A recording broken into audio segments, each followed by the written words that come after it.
Let's do the episode. Are you sure? Yeah. I mean, it's Okay. you that's been bringing up all these things. No. You did. You don't have to listen to me. I told you like 5 times that we were ready, and you keep bringing up these new, fresh ideas, and we have to execute You don't them. have to listen to me. That's your No. mistake. You know how I get about stuff. This is your fault.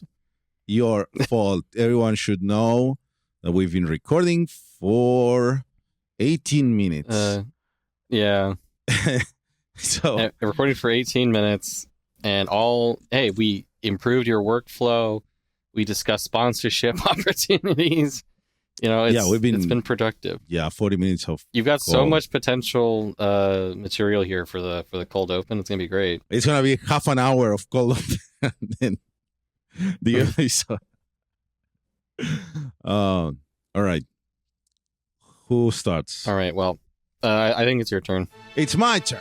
Yeah.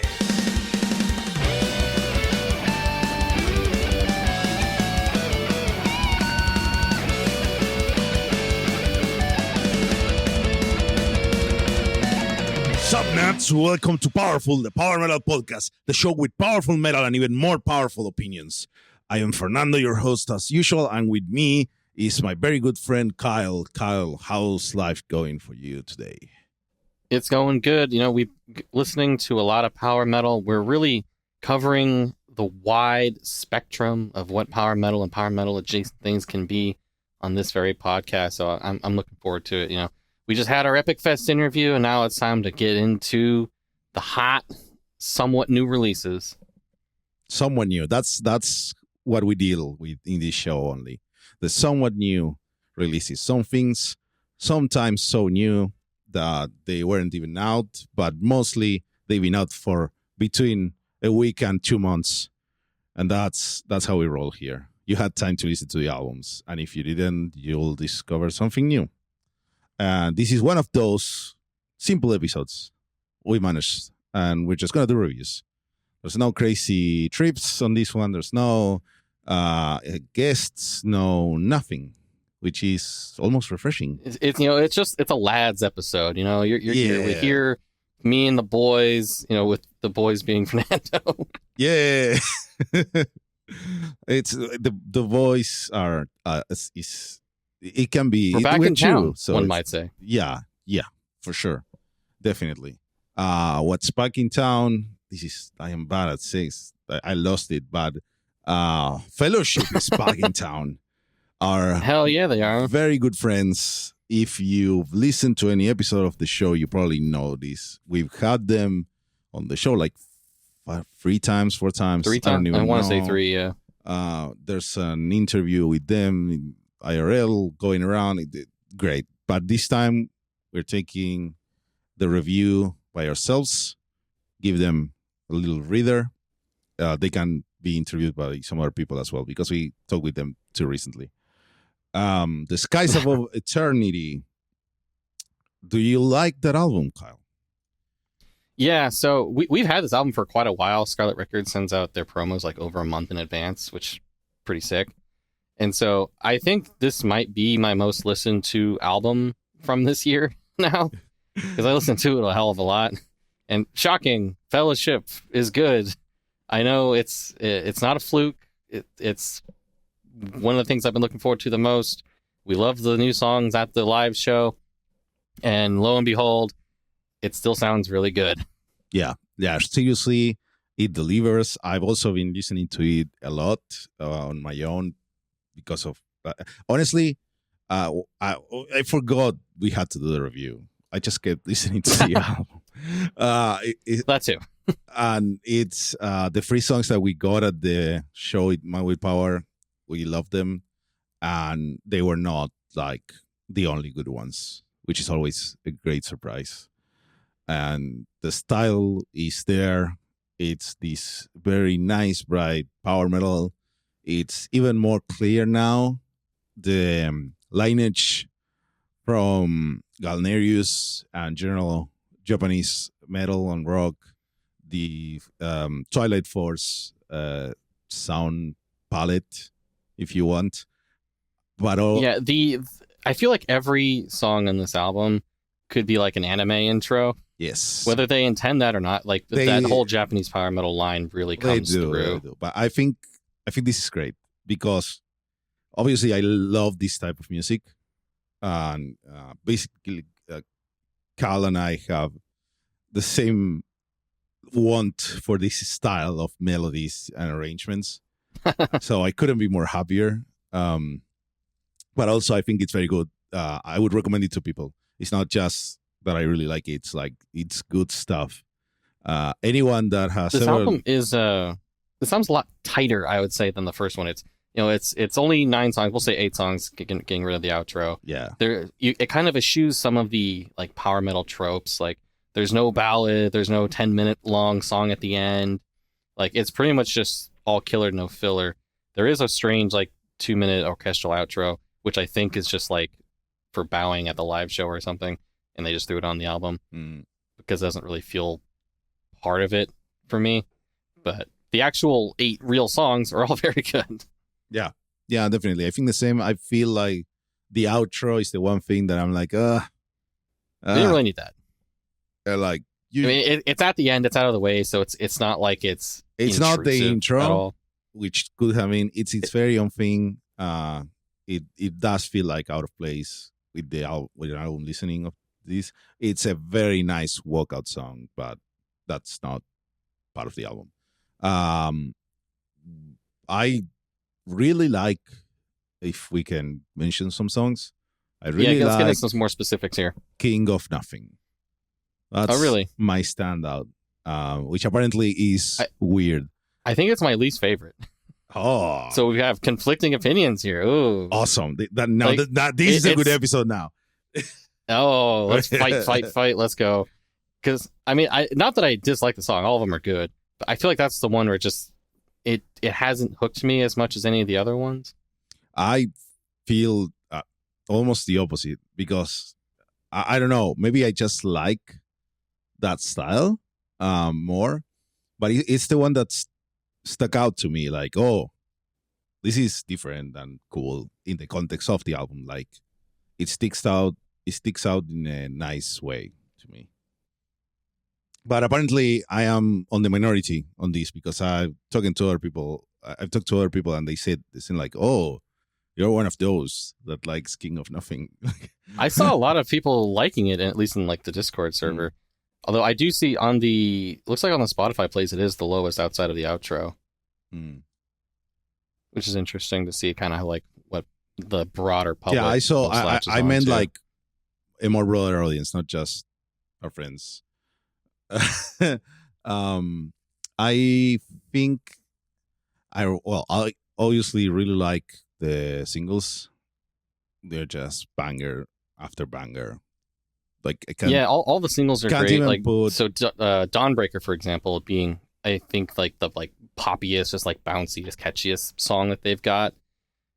I think didn't Matt say that was like the one that they like made last, and it was like really fast, but it just kind of all came together. So I guess when you strike gold, you strike gold there. Yeah, and I do gotta say, the one that I think is the least interesting song, and again the bass lines that they are all good, is Eternity. Eternity's an odd one because like it has that whole like Japanese like folk stuff at the start. It has some of the coolest moments are in that song. Yeah, but the song overall is I don't know. It doesn't stand up with the rest to me, which is weird because I got in my first listen of the album, I got these very strong nostalgic hits from the moments in that song. Specifically as someone from Latin America that grew up listening to anime music on TV. Right. And it's like, yeah, it has these cool moments that really reach to me. But overall, the full song, it doesn't really stand up to the rest. I feel like Eternity, the chorus, almost feels like it should be like a pre-chorus. Like I want it to build to something. It's building up to something, and it doesn't go beyond. Doesn't pay it off. Yeah. And then the Bitter Wings It's the I call it the invite song. It's like the mouse theme song. Because it's the one with the really long guitar solo. No, because the it's built on, and especially guitar solo, it's built on a Bach piece that mouse theme uses a lot. That we've all done that. Eons has a song that uses that. A bunch of metal bands. So it's one of the tools you grab. Like, oh, I need one of these songs. Let's make it easier. Which is Just steal from Bach. Yeah, there's one specific. The piece name, man, it's I lost it now. It's something. It's the one that goes. Dun dun dun dun dun dun dun dun dun dun dun dun, and you just use that as your building block. I love the end of the solo for the Bitter Winds where it does the da na na na da na na na, where it like really builds on itself there. Yeah, it's I think it works as like a climax to a really big solo, and it kind of ties in with the other melodies on the album, which that is something I do like to give Fellowship credit for, is their guitar solos for each of their songs. It actually feels like part of the song. Yeah, because the way it, like, incorporates the various melodies and then builds and like starts shredding with them. Yeah, because whereas like I think some bands will just kind of make their solo just kind of slapped in willy-nilly. You don't have that here. Yeah, because that's the main difference. I think in general this happens with the power metal style compared to the other metal styles or the heavier sides, that the heavy metal genres that are closer to this, is that one of the big differences in the way you present the product. Power metal is more about the actual song and the contents of it, and heavy metal is more you showing off about being a heavy metal person. So in heavy metal, you have a guitar solo is the moment for the guitarist to be a rock star and show off what he can do. And in power metal, we are writing a full song, and when we put solos, we write them as part of the whole composition as much as we can. Some bands do it better than others, or put more attention into this. And I think Fellowship does integrate the songwriting all throughout, instead of leaving, like, even when they leave a gap for the guitarist to go and fill in, then they refine it to make it work as a full piece. That's what I think. Gotcha. I have another comment, which is A New Hope. What do you think about the Christmas song? New Hope? The Christmas song. I think that that song is the least interesting in the whole album. Oh, really? It's a good song, and I would listen to it again probably a lot. But if you're listening to the whole album, I think it feels like a holdover from the previous one. It's like... What makes you say that? It's like, I don't know, it's like the way it sounds, the way it's written, it feels simpler and safer and closer to older songs than all the new stuff here. That was my first impression. Yeah, I could see that. I think it could maybe... I think it is kind of missing something, but I also find myself not caring too much because just I know, yeah. The whole process of listening to it, I'm like, wow, this is so fun and happy. Yeah, which is mostly what I want from my Fellowship music. Yeah, honestly, I'm just trying really hard to to find. We're trying really hard to be able to not be like, wow, this isn't the most perfect, amazing album ever. Fuck off, dude. Yeah. I only really enjoyed it, I guess. Yeah. I just try to be. I don't know. I don't know. It's awesome. Just listen. If you haven't listened to it, give it a try. And if you don't like it, it's fine. You don't like it. But in comparison with the first album, like I mentioned, this one, it's tighter, it's shorter, it has less fluff.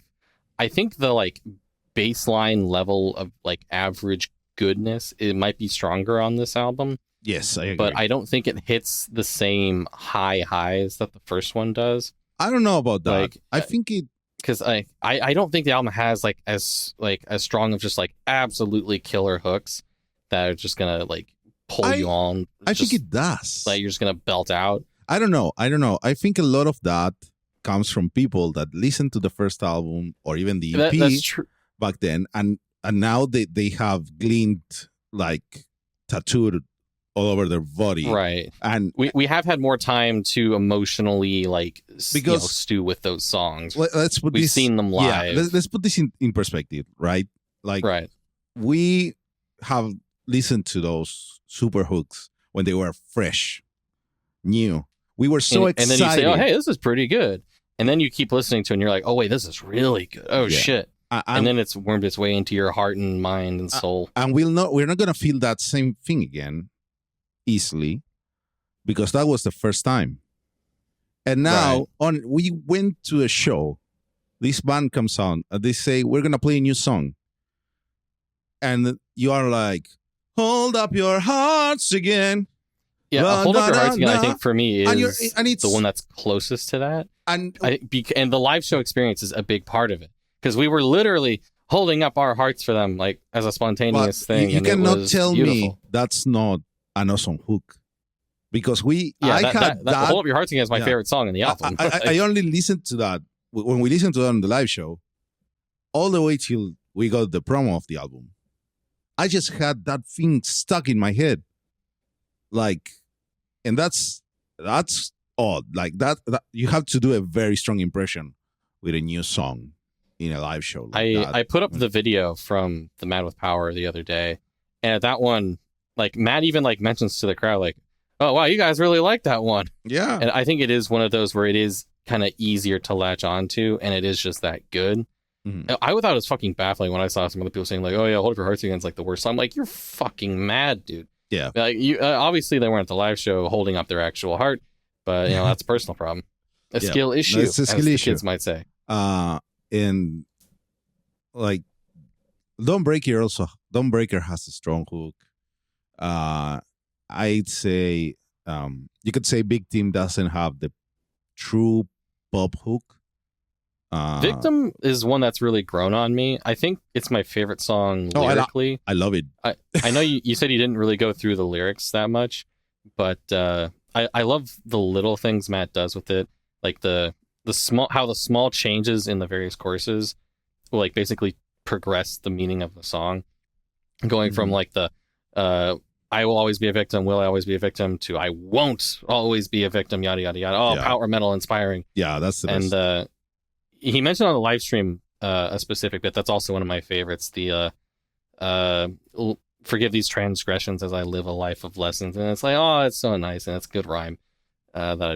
So like just that's one where I think I've started to latch on to the song more, even though it wasn't my favorite on my first go through of the album. Yeah, no, it's powerful stuff. It's worth checking it. I know I'm not the best at doing that. But it is powerful stuff for sure. And that I think the album has hooks galore. It has some fresh ideas while keeping on the path that they laid down with their first songs. I think this album, the only filler on the album is the outro, in my opinion. Yeah. Whereas, and like if the filler is like at the very end, it's like you can just skip that or just stop listening early, take your knife and just a little slice there. Yeah, and because I am of the strong opinion that the previous album had some filler. There are songs that I don't listen to a lot from the previous. I think like, how often do you listen to? I guess like Hours of Wintertime. That's not my favorite on there. That's Hours of Wintertime is not a good song. It's not a full song. It is one pop section and it stuff around it, and the other one is the Sabaton song. I don't like it because it's catchy. Which song? But it has the one that's Hearts Upon the Hill. Yeah, Hearts Upon the Hill. It's fun live. It's not. It's really fun my live, favorite to but listen to. It's a hook that's looped over and over, and nothing else. And I cannot stand that for my normal listening. In a live show, yeah, it's fun, we'd all do it. It's like that song that uh, that Gleef had. You can get your one Sabaton song as a treat there. Yeah, and there's some, but here On this one, how do you feel about World Ends Slowly? I like it. It's fine. It's nothing. I don't know what to tell you on it other than that's one where I really hope they start playing live, because like lyrically it's the most like friendship camaraderie song, which because it's like, oh, the world's ending but we're with our friends, so hopefully it ends slowly, which is maybe an odd way of looking at the situation. No, it's not. No. And I am maybe I'm too familiar with the feeling. There's a song. This is a tangent now. Welcome to the tangent. That's why we have a podcast. The wonderful manga and anime Slam Dunk.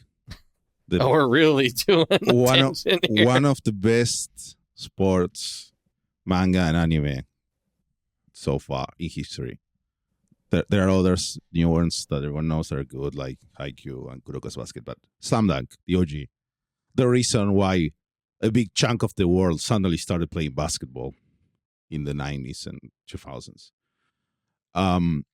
There is a song which is the second or third ending to the anime. I don't remember exactly now, but it's also used as an insert song for a very special story moment, and it's called the title in English would be "When the World Comes to an End," and it's all about before the world comes to an end. Sorry, and it's before the world comes to an end. Let us get together and embrace our friendship, even though we haven't talked in a long while and life has changed and whatever. Before the world ends, do you think Cal was specifically inspired by Slam Dunk? I don't know if he wrote this song. It is possible. I haven't checked. I don't know. I'm not saying it didn't happen. I'm not saying it wasn't in the back of their minds. It depends. Depends who wrote it, maybe, because I think there's a certain cut-off age to have been really into Slam Dunk probably by now. And if you're too young, which I think Sam is young enough, he might. Cal's older than Sam, though, I think. Yeah, Cal. If Cal wrote it, that's possible. If Sam, I'm not sure. But I'm not sure who. We didn't include on our thing. We should ask them. I didn't think about asking them. We'll ask them. We'll figure it out. We were just spitballing here. But yeah, it's that style, that kind of, the lyrics are about that sentiment, about like, man, what matters, what's important, friends, let's cherish them and let's make sure that we do that before the world ends or while the world is ending, because could happen. You don't want to miss that. All right, so where do you think about Fellowship moving forward from here? They got a bunch of shows lined up for next year, like festivals. They got a couple guest slots on tours in Europe. Yeah, it's amazing. They're going on tour with Frozen Crown. They're going on tour with Gloryhammer. It's awesome. They're going to be very busy. They're going to be playing a lot, and I hope this brings them higher further in their metal path, which is a very hard one at the stage they are at. They are in one of those transition stages for bands that a lot of people. It's like they're not a small band, but they're not a big band. Yeah, right? They are when you're growing your hair out, they're in the awkward phase where it's like almost to your shoulders, but not quite, and you're not sure what to do for a couple of months. That's where Fellowship is at right now. They had to do a lot of effort to survive. I call that my freshman year of college.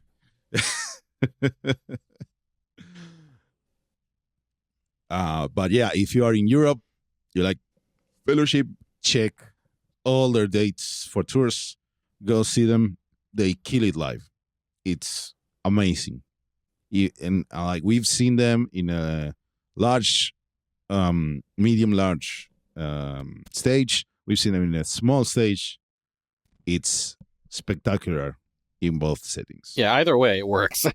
Like the small one might be more special, but even in the large one, they fill up the stage. They know what they're doing. They play awesomely.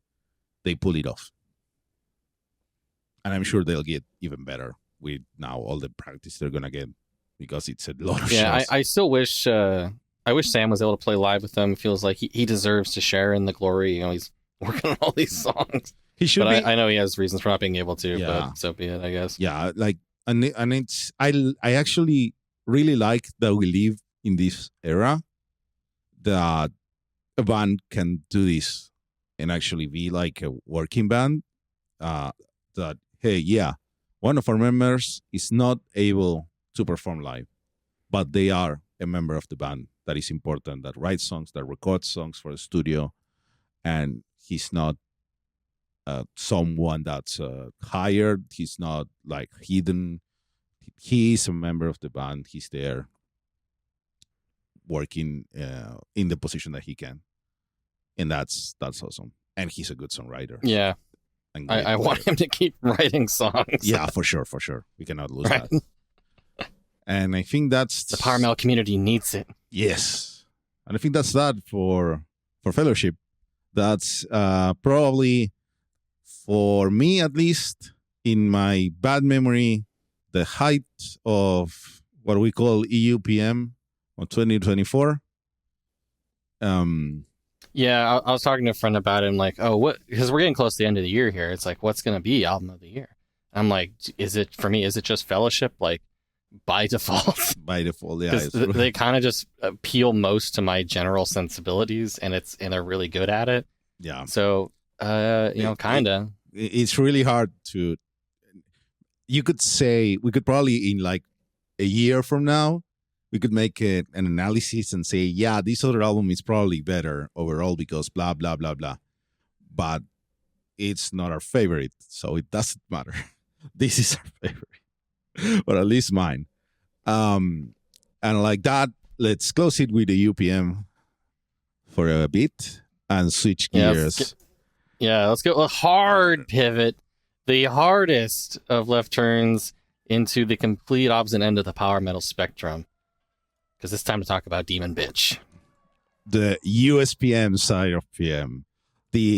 Yes. Man, this is the duality of man right now. The duality of powerful. The duality of power metal.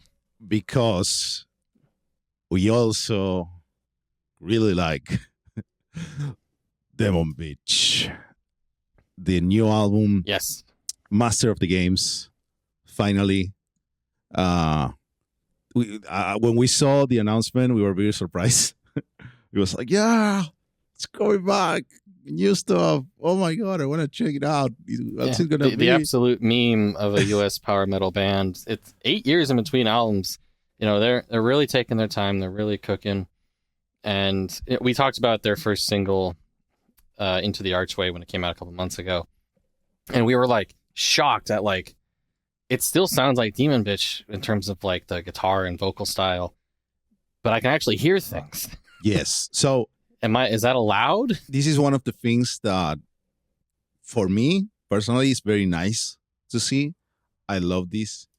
We have a band that was well known, at least in our circles, for two things. It was either, someone shared this relatively small heavy metal / USPM band that's doing something really fresh and cool, and it has a distinct style, and it's very true, and it's the old school, and it sounds straight out of 1982 or whatever, and I won the cassette and blah, blah, blah. Or, man, this sounds like it was recorded in a bathroom, and I cannot understand a thing of what's going on. How silly. And both of those things are simultaneously true. They're both true. And the reality is that the songwriting was cool in Hell Friends.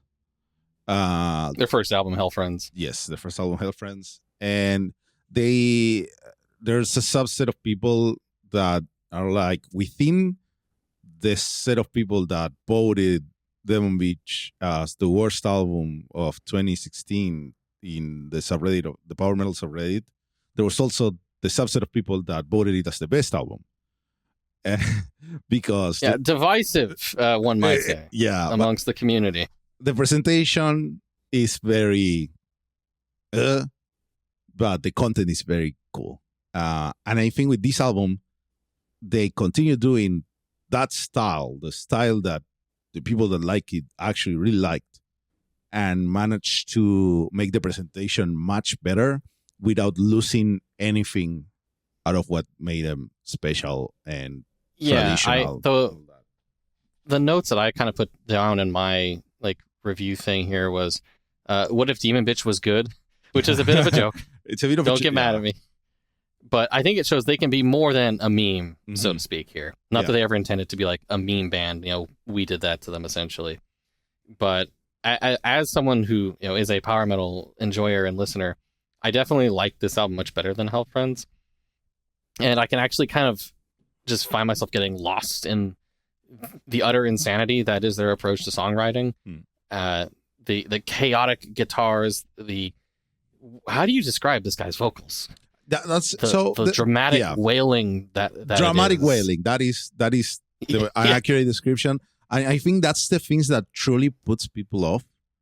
Besides, because the first impression people get was like it sounds so old and reverby, and then there's the and it's like it's a bit too much. And I've never been like fully on board. I always thought that was the weakest link. In this album, it starts to make more sense. There's more of what do you say? How do you say that? There's a plan to the madness. A method to the madness. A method to the madness. That's the phrase. It actually fits more, and the context makes it work more. And I think the whole band, it sounds much tighter. Like it was a bit too loose on the feel on the previous one. And seeing some live videos of them, they were like a bit too loose. But now this sounds tight. Like there are moments I was listening to the album, and in the fourth song, not of the cruciform, they sound so together, so well gelled during the guitar solos. It's very, very good. And then when the vocals come in, they slot in, and it makes sense. It's like when you're seeing a painting that you don't quite understand, but then you look a bit more and like, oh, okay, now I see it. It's good stuff. I've been trying to think of like ways that like to make this band make sense in my head, because they kind of don't. And one of the thoughts that I had was that like with the vocals, it kind of reminds me of like a high school play, in the sense of like it's so enthusiastic, and even when it's not good, you can still kind of respect it. Except I think this is obviously much better than, we'll say, a high school play. But just like that sort of we'll say enthusiasm is, I think, really shines through here. It's just like, what if those people were actually made really cool metal? Yeah, maybe. Yeah, I think because like obviously the way of performing the vocals, it's very theatrical. Yeah. But these guys, like, song structure is for cowards, that's what I'm getting. The song structure is proggy as fuck, but surprisingly, the tools, the basic building blocks that they use for their sections, it's very much reminiscent of, guess what? Anime stuff. I am pretty sure that's not their inspiration, because just now, before we started recording, we saw that they had done an AMA on Reddit, on a subreddit that a friend of us shared. Yeah, I'm glad we found that like 2 hours before recording here. And they actually, one of the things that they mentioned, one of the members said something about the bands that in the space of their true traditional heavy metal USPM that can actually make it like sound correct to them is the ones that not the ones that sound like they are inspired by 80s bands, but the ones that are inspired by what the 80s band were inspired by. Yeah, I like that too. I think that's a big part of why it sounds relatively fresh and not just like any other like modern trad revival band, of which are kind of dime a dozen. The ones that manage to stand out like this Yeah, I think are really deserving of that respect. and this ties to what I just said, because a lot of the conventions of the current, not the current, but what we know as the Japanese pop sound, is based on a continuation of what was popular in the West in the 70s and 60s in pop, and continuing that, and then integrating Deep Purple to it, and then adding jazz to it. So there is a bit of a line, a common ancestor there. And there's within the different sections, you can hear some of the chord progressions and some of the choices on changes on rhythm that are like cousins of the J-poppy stuff. They are used in a very different context, obviously, to build a completely different product. But some of the building blocks are like more closely related than one would think. And I think that's what keeps it, because it's honestly, the songwriting is really engaging for me. That's my preferred thing about the Demon Beach, their songwriting. That's it. Yeah, I put this album on when I was making lunch right before the podcast again, and I'm just like enthralled by it. Yeah. What you know the bit from Knives Out where it's like, oh, it makes no damn sense, but it compels me. That's what Demon Bitch is in this. Yeah. And I'm going to call that high praise, especially someone who really at least originally wasn't into their stuff like at all. It has like slowly come around. I'm glad that they now have a Demon Bitch for me, one might say. Yeah, because I understand that the previous release was too abrasive. You could, if you showed it to people, they had to be already primed to listen to that kind of music. They had to be primed on like 10 different levels. Yes. It was very inaccessible. That's the term. Now it's more accessible. It's still very true, whatever term you want to use. But yeah, the other analogy that I was thinking of with this the other day is that if you're gonna have to bear with me on this one, Fernando, but if Hell Friends is sort of like, let's call it Demon Souls in terms of just like very specific, sort of archaic, kind of inaccessible, but people really it does have its audience, people who really love it. And I'm not sure if I would call this one Dark Souls 1 because that comes with a lot of baggage. I might call this Dark Souls 2, where it's more accessible, but it also just has its own kind of weird shit going on. So congratulations, the master of the games, on being the Dark Souls 2 of power metal. That's the tagline. That's your review. Put that on your fucking box art. Yeah, that's what goes in the box. The 4.5 stars Dark Souls 2 of power metal. Powerful podcast.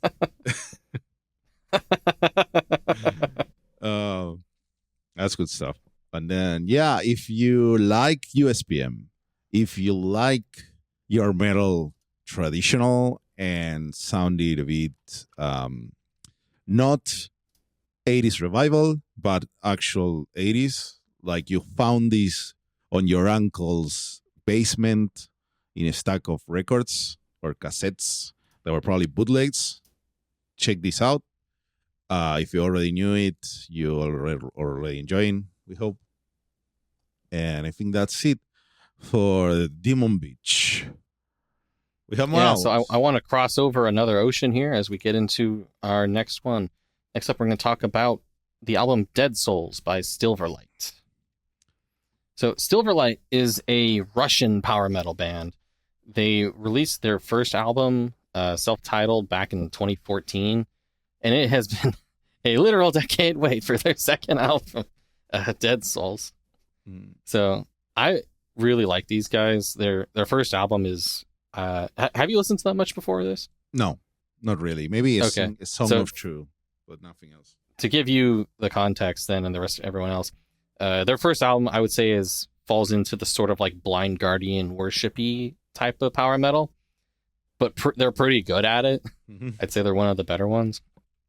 And then over the next few years, they released a couple singles that I thought were sounding really good. And then they kind of disappeared for a few years. And eventually came out with their second album this year with Dead Souls. And it kind of takes them in a different direction from the first album. Whereas that was very, like I mentioned, sort of Blind Guardian worshipy. This one still has like that melodic power metal angle, but it also takes it into like a darker, almost like genty metalcore influences just at times here and there. I think it's very core. I was surprised listening to this because it felt like, I was surprised too. We're doing this now? I didn't expect this turn. It's not the very first the first single that they released in the like release cycle here was the song Vacuum, which leans the hardest into that like metalcore style. And I was kind of like shocked when that first single came out. I'm like, oh man, this album I've been waiting like 10 years for. Is it going to like completely eschew power metal? And no, it doesn't. There's lots of other more melodic, fast power metal stuff on there. But it does make for a pretty unique spin off of their first album, I think. Yeah, it's very, very corey, very jung. Yeah. It's a chunkier, darker power metal. Yeah, exactly. I didn't the gruffer, like not harsh vocals, but definitely. Yeah, no, gruffer. it's not harsh vocals. To me, it's almost metalcore vocals, almost, because it goes hard and it's all distorted and everything's loud, bit angsty, not fully, but a bit. Yeah, angsty feels right. I mean, why would a Russian band be feeling dark and angsty over the last few years? Who's to say? Who knows? But yeah, it definitely. I feel like I haven't listened to power metal quite lean into stuff this way, and I think it's pretty interesting. I was curious what you thought about it. I probably wasn't in the mood for core listening to it at the moment. I think it's fine. I think if you have a friend and you like power metal and they like metalcore and you never agree on what to listen to, maybe this will bridge the gap between you two. Because there's a bit to you can make arguments to pull it into both directions. Though I think it's more core than power metal overall. Yeah, I think the songs I highlighted for myself in here are the ones that probably lean a bit closer to power metal. My favorite songs on here being All You Need Is Fear, Happy and Tragedy, First Page of the Final Chapter, World in Flames, and By the Dawn. Which I gotta say, they are very metalcore titles. It's not power metal in terms of its presentation there. Yeah. But if you haven't, you should definitely listen to their first album, and you can be like, "Whoa, what the fuck happened here?" Yeah, maybe it is a bit of a difference. Just to learn the story, the backstory, and figure it out. The last single they had before kind of like disappearing for a while was By the Dawn, which is the last song on the album here. And I think that one definitely has a lot more just kind of like power metal-y, like just shredding to it, but with just like little like punches of like that core to it. And it's what made me like feel so excited waiting for this album. And then fucking COVID hits and all the yada yada that comes along with that. So I've gone on a journey with this album, Fernando. And I'm thrilled to finally be able to talk about it here. And I've listened to this one quite a bit too. This is another one of my favorites of the year. That's great. That's awesome. That's what matters. It makes you happy. As I listen to angsty Russians. It makes you feel something. I don't know. However you wanna frame it, I am all for it. Sometimes you feel happy just because you can experience a portrayal of an emotion that is not happiness. That's how entertainment works. Humans are a confusing bunch. Yeah, as we've gone from like the happiest possible power metal to the like US Pim Insanity to angsty Russian dark power metalcore. Yeah, we're really hitting a variety on this episode of Powerful. Yeah, I'm here for it. I like the variety we're going for because usually sometimes maybe people think that we just listen to bands that sound all the same.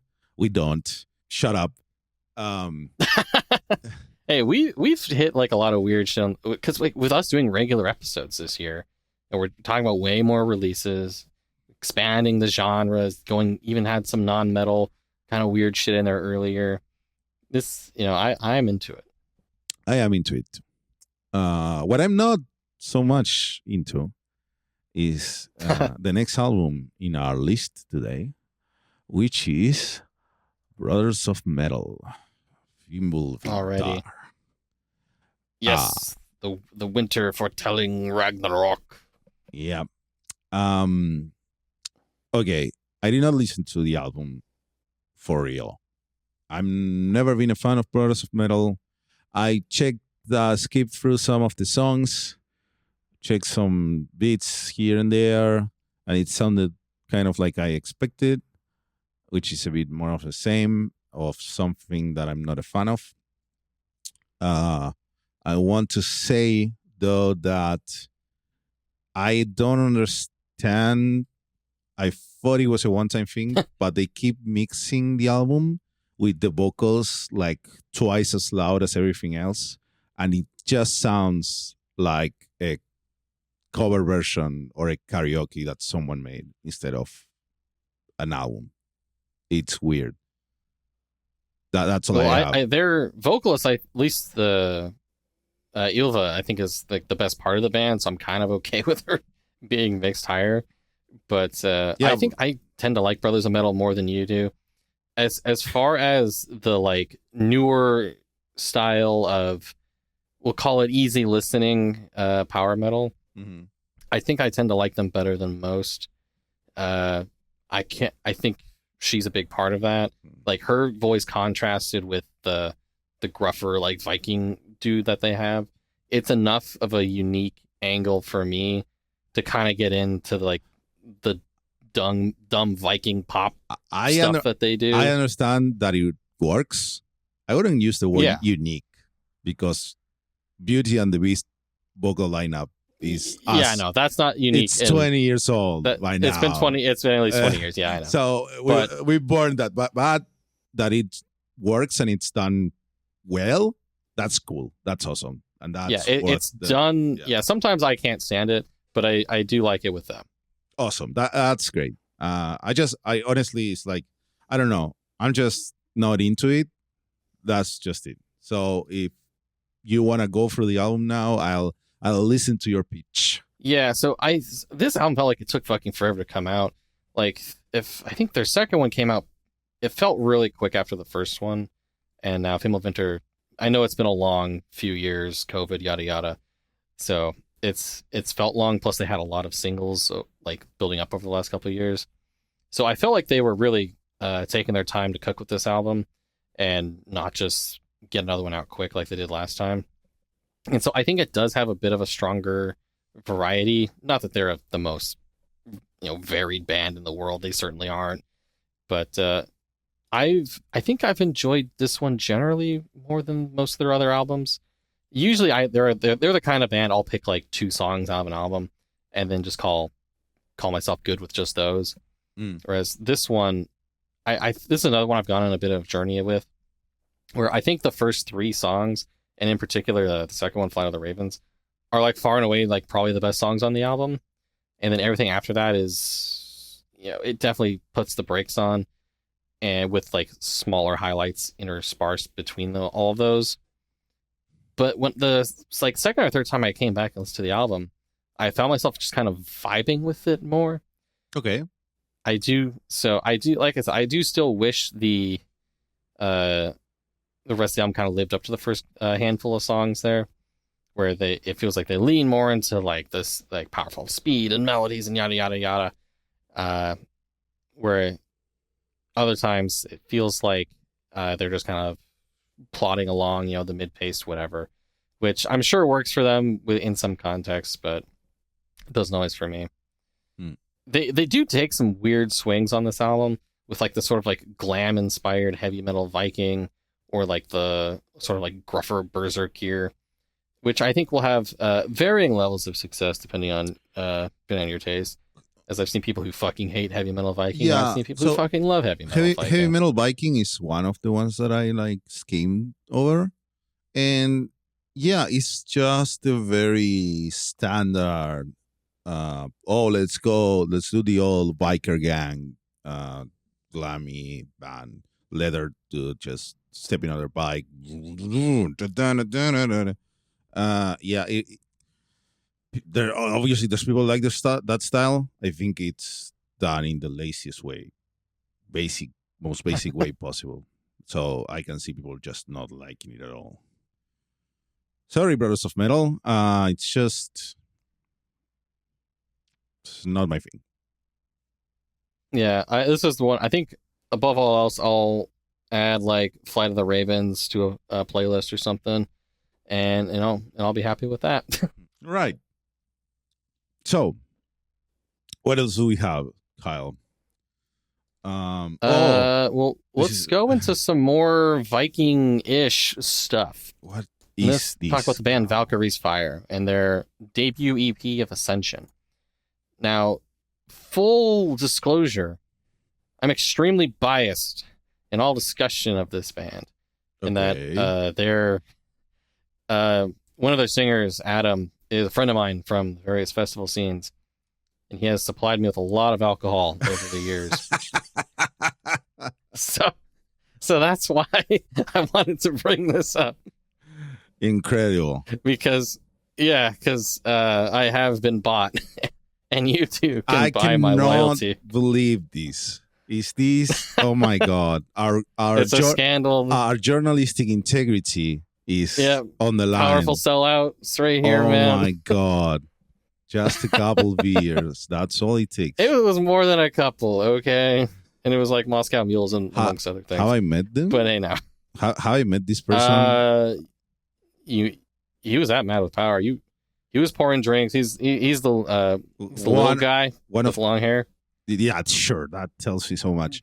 I guess he was one of the people at the hotel.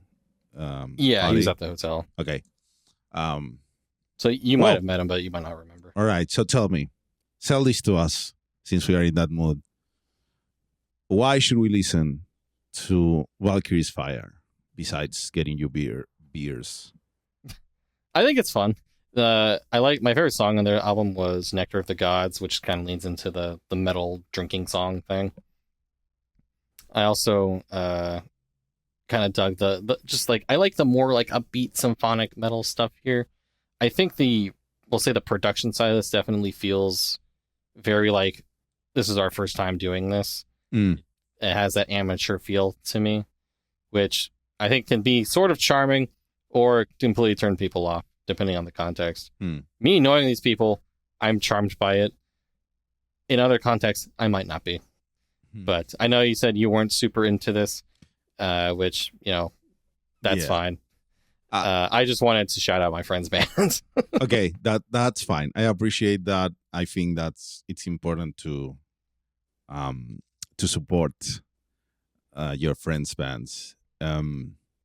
I listened to one song and I didn't like it. Sorry, friend. Fair enough. It's only 5 songs. Hey, and stop me when you've heard this before. I didn't really like the slow song. Shocker. Oh my God. Well, give a try to Valkyrie's Fire. Now that all of my secrets have been revealed. Yeah. Okay. We can do. It's fine. I'll allow it. Hey, it's self-promotion hour. You should get in there. Yes, I'll allow it because I will also now do the same for myself. Since you are a sellout, I'm gonna do my own thing now. This is actually I should actually call this a sponsor of the podcast by now, basically, because it's me. You sponsor yourself? I sponsor myself, and we're gonna talk about a single in this album reviews episode.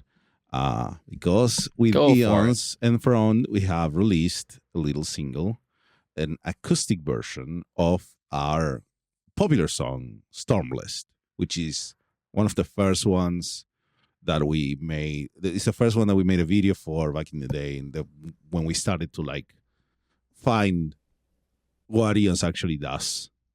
When you were like an actual band and not just like some guys. Yeah, something like that. We were starting on that path, and we went for this. It was also the easiest one to turn into an acoustic song. So there you go. Everyone wins, and I think it is one of your more popular songs, though, so it makes sense. It is. It is. People really like when you put a video on YouTube with faces. It does much better than just songs in the ether. Right, of course. But yeah, we just rearranged the song into a nice acoustic thing with all of us around the world. We made a little video for it that was a pain to make, but we did it. Took forever. A huge pain for you to make is what it sounds like. Incredible pain. I don't want to do it that way again. We'll figure it out better. Everyone, if you ever do something, follow my advice and spend time on pre-production. Plan everything. It's much better in the end. Figuring it out along the way is the worst choice you will ever make in your life. But that's how most people do things. I know. I'm trying to help here. Okay. So I like the song. Do you like it, Kyle? It's a slow song, so Yes. don't, because it's slow. Well, I don't see it as a slow song inherently because it's just an alternate take of a song that I know is not slow. That's different. That's a trick. That's how we get to Yeah. your heart. Yeah, because it's just like, it's like it's having the fun variant version, just to flex a different style of creativity. Yeah. It's like it's not taking the place of a fast song. It's just another interpretation. Mhm. It's very interesting, and this is something that I only realized after releasing it. It's really long. It's like 6 minutes something. It's like the original's like 3 minutes. Yeah. It's that. I don't know how this happened. It's that much slower, and it has it has 2 extra instrumental sections that the original doesn't have. And I got too lost in it, and only recently I actually looked at the number. I was like, whoa, is it? But it doesn't feel that long. I think it's. Did you it's guys fine. intentionally release another Stormlight song right before the next Stormlight book comes out? That's the best part. We did not. We actually we posted it. We released everything, and we get one comment like, yes, right before the whatever the name of the book is, and then Wind and Truth is the next one. yeah, and then the Greg, our lyrics guy, who is the one that knows and reads these books and writes all the lyrics and gives us the song ideas. He's like, oh yeah, this is perfect, and it was never mentioned, but Because it was meant to be like an anniversary thing, right? it was supposed to come out in July. That's how awful Well, the video production was. And we as we record this episode on December 1st. Yeah. Yeah, but it's out. That's what matters. Came out like it came out. Oh, we didn't put it on the list, but it came out at the same time as the surprise Gloryhammer single, which is Power Metal News. We completely missed that in our preparation. But that's a good Did you have single. anything to do with that single, or No. Why would I? I don't know, because you have all these machinations, all these connections with like Chris and everyone else. And I'm like, oh, yeah, but maybe it had something to do with it. not with We're this, in the self promo hour here. Yeah, not at this moment on this song. No. Oh shit. Okay. But it's a great little single that was a surprise. Nobody knew about it.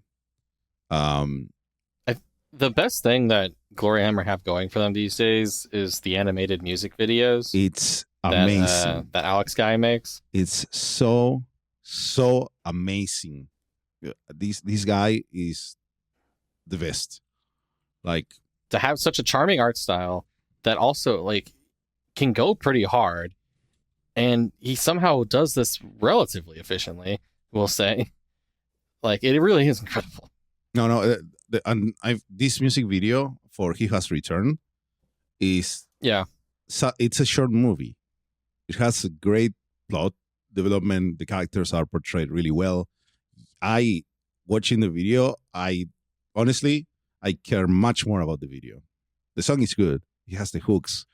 It's it has that robot Prince hook at the end of it, it has which I think is really good. And at the start, it's the intro, and it's the final choruses, and that's the hook from the previous album. And people were nuts for that character that shows up for 2 lines to die, but has the best hook in the whole album. It's impossible to get it out of your head once you hear it. And now they've delivered. A lot of people immediately commented on the single, yes, you wrote another song just to be able to use that hook and play it live, because otherwise it's in a very long song that it would never play live. Yeah, because it's like at the end of a 12-minute song or whatever it is. Yeah, it's really good. But seriously, the video, you should watch it. Anyone that's listening, you should watch He Has Returned by Gloryhammer. Splendid as animation enjoyers. They also re-released a couple versions, or a new version of a couple old songs with Unicorn Invasion of Dundee and Hoots Force. They re-recorded them with Sosos on vocals. Some more Sozos in there. Yeah, there are songs that they've been doing live, and a lot of people have been really asking every day for re-recordings. So finally, they are caving in and doing a couple. Yeah, I think those are a couple of their more popular songs that they always play live. So yeah, might as well hit those. Yeah. And it's very cool. The song is cool. It has returned. The Robot Prince has returned.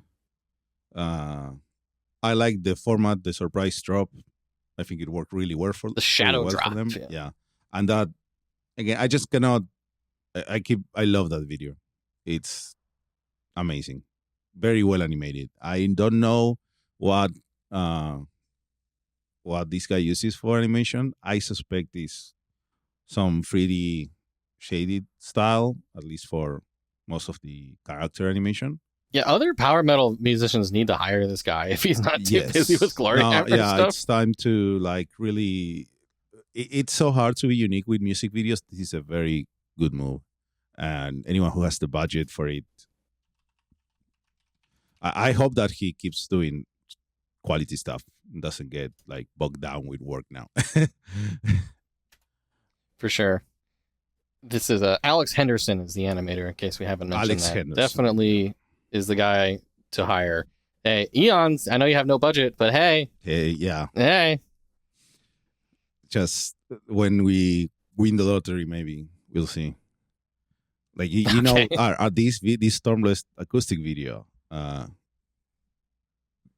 We all live in different parts of the world. This was filmed across 6 different countries, and with no budget. That means each of us filmed our own stuff or got some friends. At least like 3 different continents there too, I think. Yeah, so it's filmed across Argentina, Brazil, several parts of the United States, Canada, Slovakia, Cyprus, and we missed the UK because Dan was too busy for this one.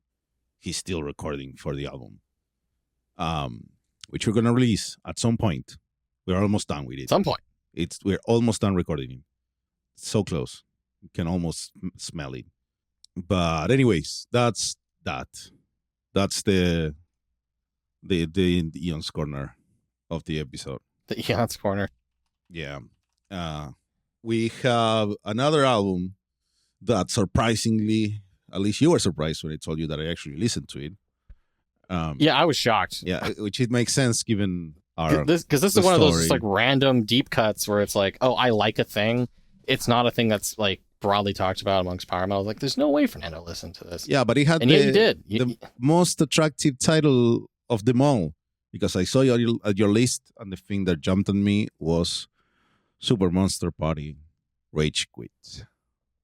Yes. So Super Monster Party is a band, I think, from Florida, who does lots of video game themed stuff in mostly power metal-y style. I'm always shocked when they're not announced for Mad with Power, because it seems like the most natural fit. Yes. Especially now they have a fucking song with Ty on it. That's one of the new songs on this album, Rage Quit. One Winged Angel.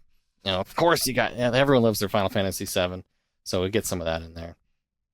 So this album is a bit unique in that it's a lot of things at once. It's a compilation of some of their previous release songs on like from older albums.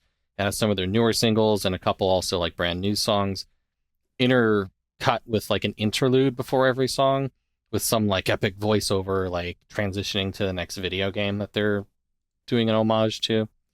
which so call it the Nightfall and Middle Earth of Super Monster Party albums, if you will.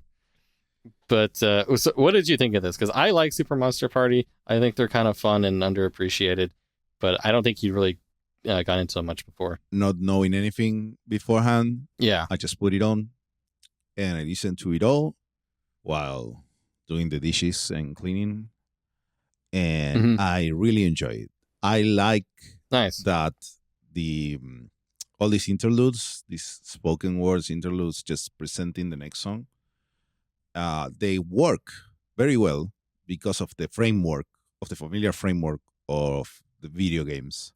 So right from the get-go, it is presented as this is the first cutscene, and I am telling you we're going to do this, and this is what's going to happen, and you get what game it's supposed to be. Sometimes they use the actual game name and stuff, and sometimes they don't. They use the legally distinct terminology, but it is very, very cool, and it's the feeling that I got because all these are all very different games, and the songs are rather different. There's very different styles.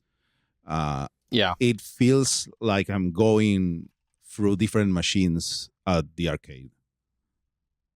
That's what the album feels to me, and I think that's really nice because they have a cohesive sound. It sounds like all the songs belong together in the same place, even if you remove all the connections with the interludes, but they all go into slightly different styles that are more appropriate for the game or the kind of feeling they want to get out of it. I really liked, I think it's Another Castle, the ballad, the slow one. I liked it a lot. I sometimes the slow metal ballad of Your Princess in Another Castle. Sometimes I like the edgy feelings. I am simple. One of my favorites from them is the one. I think the one I put on repeat the most in the last year since the single came out was their Dance Dance Revolution song, where it has the I called it sort of amaranthy, where it's got that sort of dance beat to it. It's got some saxophone going on in it. It's pretty different from most of their other songs, I'd say, but it's a lot of fun, and I've come back to that DDR song a lot. Yeah, it's pretty cool. I liked the Resident Evil song. That's one of my favorites too. Yeah. It's very, very cool. Castlevania is cool. Yep. What else? I'm trying to remember because I wasn't looking at the final new song with Ty. I thought was cool. The One Week Ningdal. Yeah, that's cool as well. I think the other ones that I mentioned are better for me personally. But yeah, stuff. What you should you check out their music videos because those are kind of high effort. Okay, I like that. The Mortal Kombat one brings some of the how the original Mortal Kombat games had they took basically took pictures of dudes, of the actors. And that's how they did the animations. Yeah, they got some of those actors to reprise their roles. In their Mortal Kombat video. That's top tier. That's amazing. Yeah. So definitely check that one out. The DDR one is just it's like an AMV. It just compiles dancing anime clips. Awesome. That's my jam. So you should check that one out too. Yeah, I'm gonna get into these guys now and check it. And you're right, this is a perfect fit for Mad with Power Fest. Yeah, and they've been on the compilation CD. Ty just did this crossover. I've been wondering why these guys haven't been on for years. So maybe next year, maybe they don't do enough live shows to want to do it or something. But it makes perfect sense. Yeah. No, I like it. And again, I liked, I think the interludes work because of this video game framework. And if you're familiar with video games, it just makes sense. Your brain doesn't and they're all each a minute long, and they kind of work to hype you up for the next game or next song. Yeah. So it is just presenting you, dropping you into the next game in a compilation. And since we are used to that being the language of video games, having the narrator over the top or having the cutscene presenting the thing, or if you're in an arcade, like it's flashing at you and calling you like, "You're good at the fight." Yeah. Like they even do the basic thing for the Mortal Kombat one, where it's just using the stuff that the Mortal Kombat presenter says, and even at the end. So you know, we've been talking on this episode about like the range of power metal. We talked about and like the different aspects or angles that it can hit, and I think we're covering one final very important aspect here, which is that power metal is for fucking nerds. Yeah, I gotta say, like with all the things that we just talked about, I have to say, like this is another one that I was listening to and I was thinking, it's not really power metal at all. It sometimes is. It sometimes it kind of leans into like it has regular heavy metal. It has moments. I don't remember now. Was it the Sonic song? I think it's the Sonic song that is just like straight up Dragon Force melodies. Yeah, I think it's that one. I'm not Blue sure Hurricane. now. Yeah, I'm not really. I'm sorry. When I was listening to it, I was not looking at the list of songs or the titles or anything, so I having some trouble remembering exactly which one is which. But there was one that is like, oh, this is the power metal one. It's clearly inspired specifically in the way it's written by Dragon Force. But then the overall sound of this is so, especially the vocalist, which I think is really good. I like his voice. It feels kind of alternate metal, new metalish. Yeah, it's not quite power metal. It does lean into that like slightly less melodic-y bit, but it. I like we talked about Stilverlight earlier. It's not nearly as gruff as that. No, it's not. And I think it's the songwriting. I think the moments that are the most power metal feeling, it's because it's the part of video game music that was an influence in power metal. Of course, yeah. But yeah, it's good stuff, I'd say. Maybe not for everyone, but I liked it.